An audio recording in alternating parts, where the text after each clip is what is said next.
My name is Ruhoma Kemekobejeku from 3-Dimensional TV.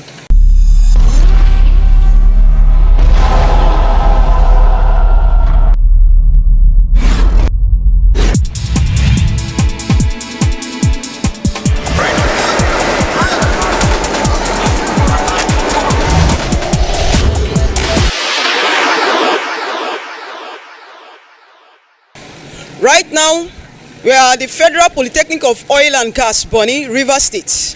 As you can see, it's a structure that began during the former president of Nigeria, President Olusegun Obasanjo. That vision commenced at that time. And now, we have attained an edifice that can befit international recognition. First ever in the whole of West Africa. But prior to this time, the school has been besieged by different administrative challenges and setbacks. One of the dividends of the Niger Delta for its huge contribution to the revenue generation to Nigeria is the siting of the Federal Polytechnic of Oil and Gas, Bonny, River State.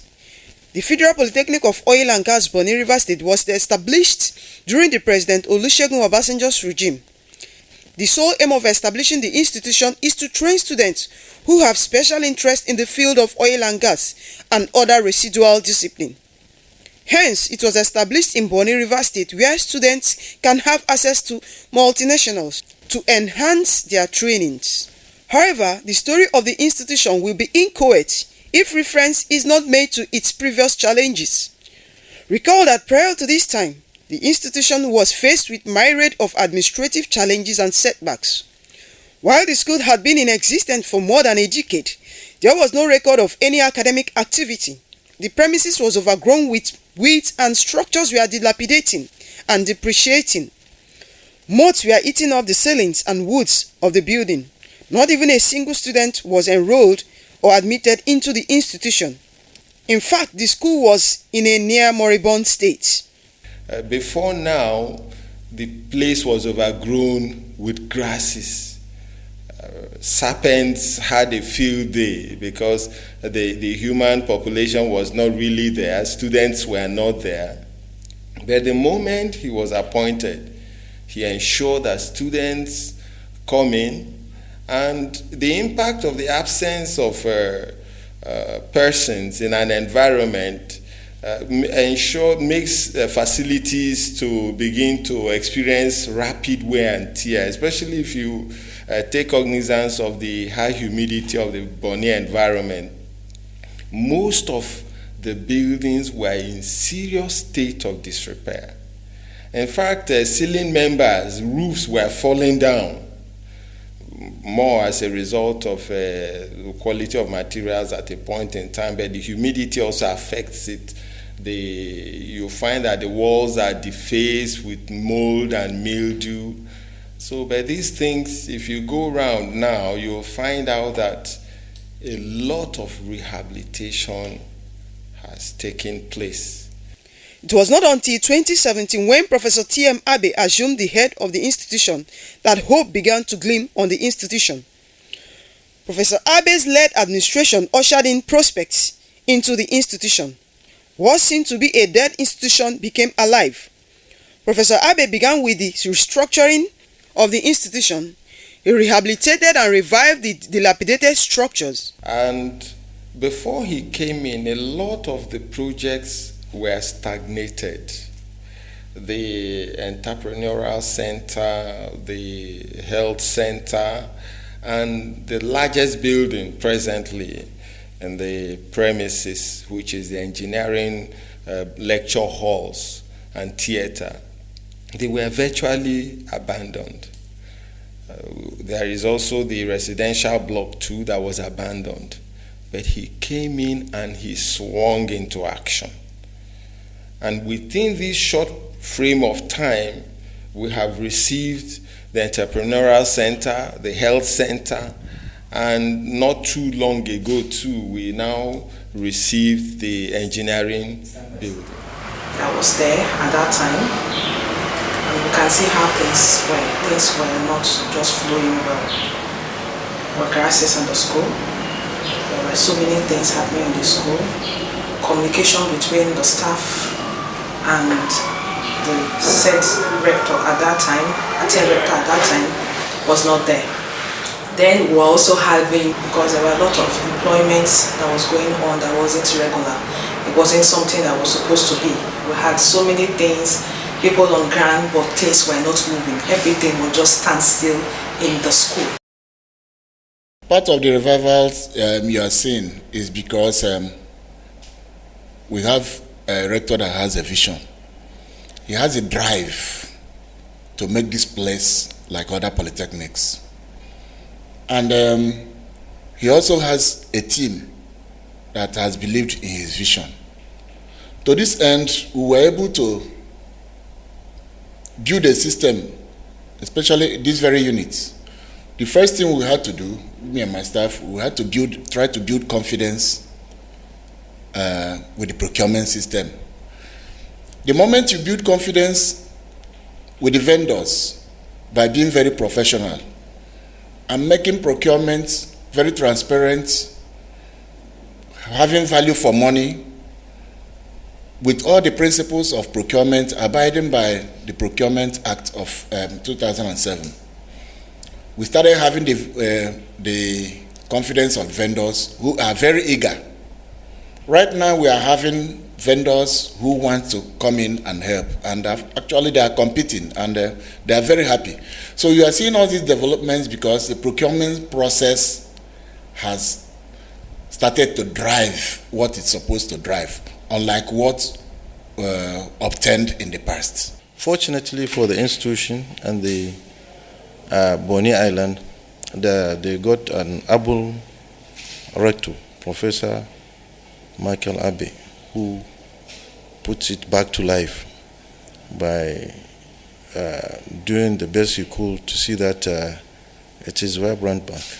And really, he did a lot of things. He put a lot of things in place, and he is now doing the best he could to see that it is back to life. I want to say that in my whole life of public service, I have not seen a man that has a dream, a vision to make a name, and that is why we have keyed into that vision.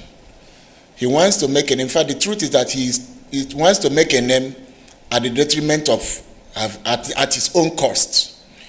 A lot of times he spends his own money to do things. He spends from his salary to do things. He has a dream. He has a vision to make sure that he lives.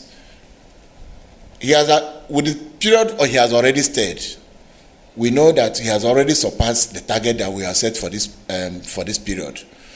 The College of Continuing Education was set up by his administration. In collaboration with different multinationals in Bonny, Professor Abbey was able to restructure the labs and fill them with machines. The Nigerian Liquefied Natural Gas single-handedly provided the machines used in the oil and gas processing department. The staff of the institution have also commended the PTDF for all its support to the institution, providing it with needed infrastructures. The enrollment of the institution into TED Fund was facilitated by Professor Abbey. According to one of the management staff of the institution, TED Fund has done tremendously well to see that the institution attains its present status. We hosted the Tertiary Education Trust Fund team in the school, who came and looked around the school, looked for sites where this project would be sited, and found the school worthy for this project to be sited, and we're so grateful because the school have never had it like this before.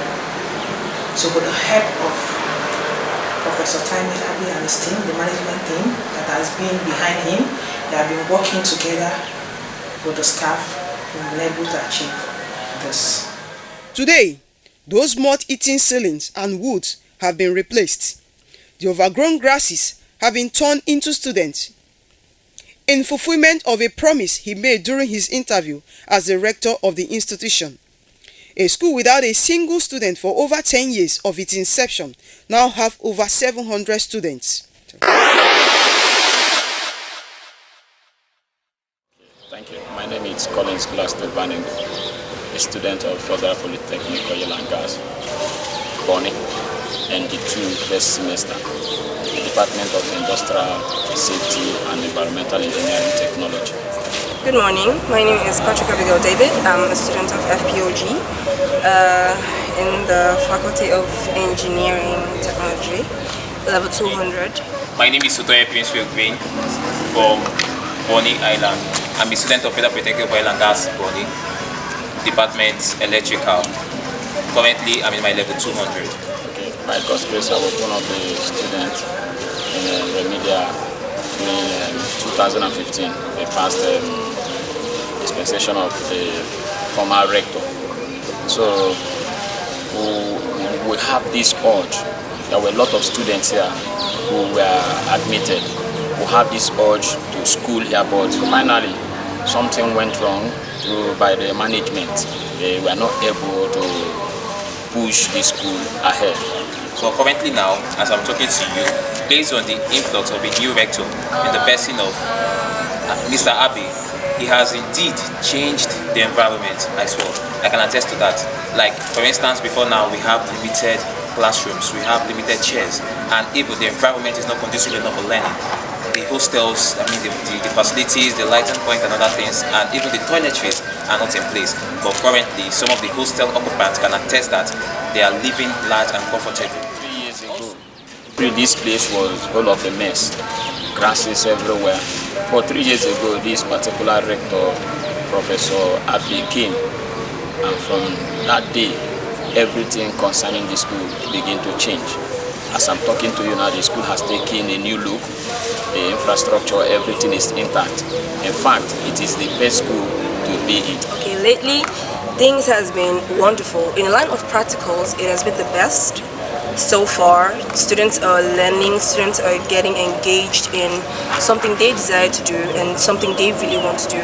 So much passion in what they do, and it has all been wonderful based on the practicals and the theories also to support and help them understand better what they're doing. When it comes to the environment, as you can see clearly, it is beautiful, it is wonderful, it is something every single person would want to see and where every single student would want to be. I am lucky enough to be here, and so far it has been good, it has been great, and I thank every single person. I thank him most especially for being a huge part of this success.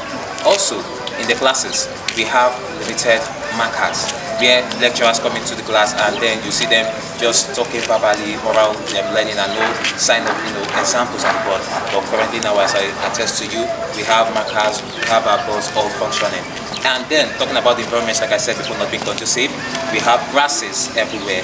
The atmosphere itself is not being fumigated by some chemicals to avoid the pesticide and all those shits around. But currently now, you can see the environment is looking well, nice, conducive, good for learning. And from time to time, there's what we call routine fumigation. There's a particular team or committee set aside for that, which does this routine check. In collaboration with that, the safety department of this school is also working hand in hand with them to ensure this process is being carried out perfectly. Having said this, you also see with me that just for the few period of time he has been in state, he has done a very massive change to this school, and I also anticipate to see more from him. But since he was appointed, every single thing has been going smoothly. There is enough lecturers, and I think they're doing a very good job in tutoring and teaching the students. So I would really like him to be reappointed. If this plea could be granted, I would so love it, and I appreciate every single person who is going to put this into consideration. And I will also advise the public, so long as this school is concerned, for now it's one of the best schools in Africa, and I will also advise the world to try and attend this school. Thank you very much. Thank you, even as you also train your child to come into this institution and experience the wonders happening here. Thank you very much. The school is, however, using this medium to call on other multinationals such as ExxonMobil and other oil servicing firms to see how they can support also. My name is Ruhoma Kemekon Ejekon. I'm reporting from 3 Dimensional TV.